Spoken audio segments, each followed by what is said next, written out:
Bonjour tout le monde, j'espère que vous allez bien.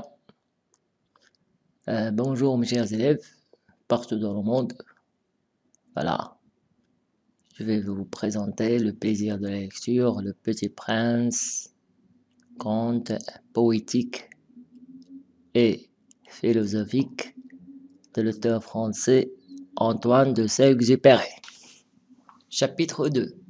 Chapitre 2. Le plaisir de la lecture. J'ai ainsi vécu seul, sans personne avec qui parler véritablement, jusqu'à une panne dans le désert du Sahara. Il y a 6 ans, quelque chose s'était cassé dans mon moteur, et comme je n'avais avec moi ni mécanicien ni passager, je me préparais à essayer de réussir tout seul une réparation difficile. C'était pour moi une question de vie ou de mort. J'avais à peine de l'eau à boire pour 8 jours. Le premier soir, je me suis donc endormi sur le sable à 1000 milles de toute terre habitée. J'étais bien plus isolé qu'un naufragé sur un radeau au milieu de l'océan.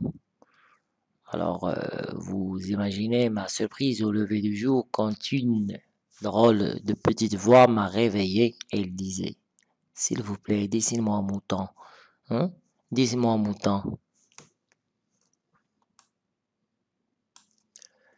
J'ai sauté sur mes pieds comme si j'avais été frappé par la foudre. J'ai bien frotté mes yeux, j'ai bien regardé et j'ai vu un petit bonhomme tout à fait extraordinaire qui me considérait gravement. Voilà le meilleur portrait que, plus tard, j'ai réussi à faire de lui. Mais mon dessin, bien sûr, est beaucoup moins ravissant que le modèle. Ce n'est pas ma faute.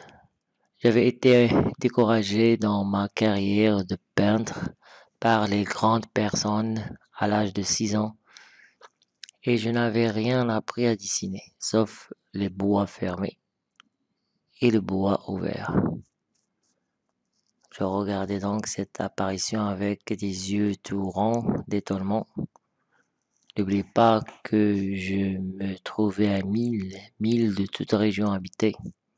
Or, mon petit bonhomme ne me semblait ni égaré, ni mort de fatigue, ni mort de faim, ni mort de soif, ni mort de peur.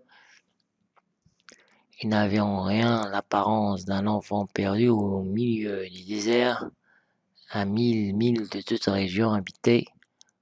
Quand je réussis enfin à parler, je lui dis: Mais qu'est-ce que tu fais là? Et il me répéta alors tout doucement comme une chose très sérieuse: S'il vous plaît, dis-moi mon mouton. Quand le mystère est trop impressionnant, on n'ose pas désobéir.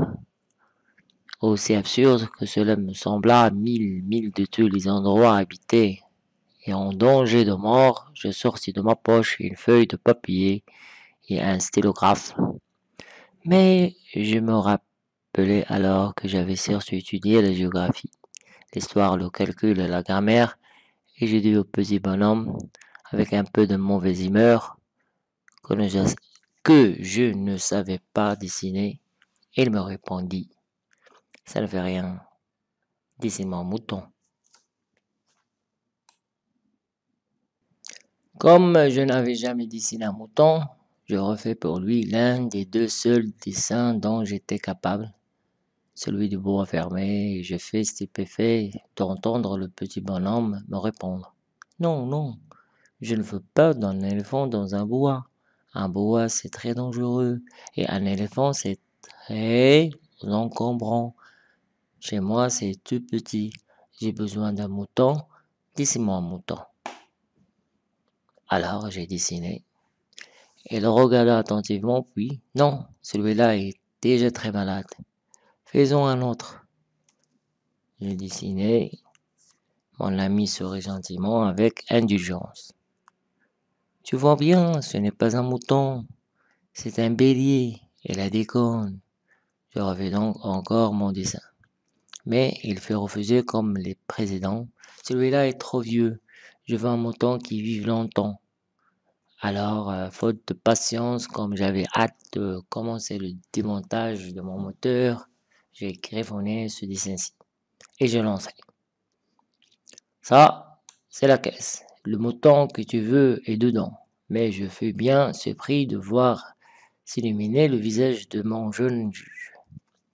C'est tout à fait comme ça que je le voulais, c'est tout à fait comme ça que je le voulais.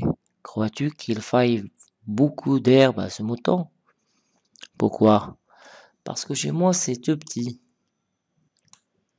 Euh, Ça suffira, sûrement. Je t'ai donné un tout petit mouton. Il me pencha la tête vers le dessin. Pas si petit que ça. Tiens, il s'est endormi. Et c'est ainsi que j'ai fait la connaissance du petit prince. Voilà le meilleur portrait que plus tard j'ai réussi à faire de lui.